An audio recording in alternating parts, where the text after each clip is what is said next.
The 11th hole, now it's your choice, Padraig, but I want you to try the powers of deduction. What hole do you think, before Padraig gives us his answer, what hole do you think he's going to choose? Well, into the recesses of Padraig's mind here. Well, you tend to go back to, you know, I mean, people ask me, what's your favourite course, Monty? And I immediately go back to the courses that you've won on. You do. You go back to what's your favourite course or what's your favourite horse. So I'm looking to Padraig to think about Carnoustie, to think about Birkdale, to think about certain holes on these particular courses that you've won on. But I'll leave it up to Padraig. It's his honour on this particular hole. I did think about the 11th hole at Carnoustie, a nice variable hole, and I birdied it to really start my run in the final round. 8 iron now for Harrington, pin on the back right. He is so ready, Padraig. You look in his eye there. He is so ready for this. But I actually picked the 11th hole at Troon.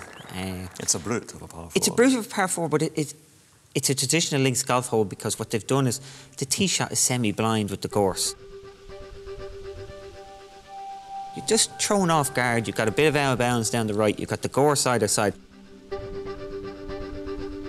But you're never quite sure. And sometimes that's the best thing about links golf.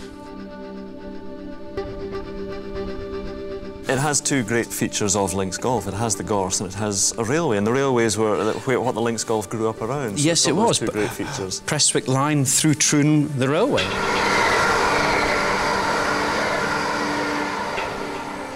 There's a number of railway lines connected to true links courses, yes? You speak as if you might be a man who's sent a few golf balls onto that railway. I have, yes. I do happen to hit the ball left to right, and if the wind is that way, I've sent a few balls on that line. Excellent. But a strong par 4. And it sums up links golf, I think, it that does. one, yeah. Well, you say a few balls on the railway. I've certainly done that. But I mean, you're being far too modest because you've got to actually... I'm sure you've got a few course records on Open Championship courses. There's a few times I've got lucky, I suppose. Out early enough you can get, you know, when the wind hasn't picked up, you've been quite fortunate. Carnoustie, I managed to shoot 64 one day. I don't know how I yet did that. I led the Open at Lytham, 65 the first day, which was... I led by 3 shots. Yes, all right, Monty, 65. What a way to finish. And then I was... Classic Muirfield. Muirfield, tell us about the run of scores at Muirfield. Well, my first 3 days were 74, 64, 84. I don't want to know about the Sunday. No, Sunday, we don't even want to go to Sunday. But 74 wasn't so good, 64 was a course record.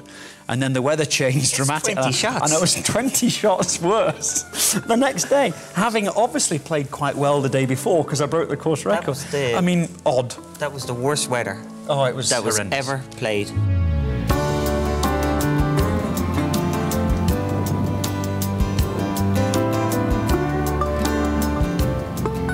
And this was July, remember. We played this tournament in the 3rd week in July, our midsummer. I was out there in a T-shirt with a flimsy jacket and I saw this big wall of storm coming in. Never seen anything like it. No, never seen the like it, and it was horrendous weather. That's what you've got to, in this circumstances, hate, but love and hate about links golf. Well, it does.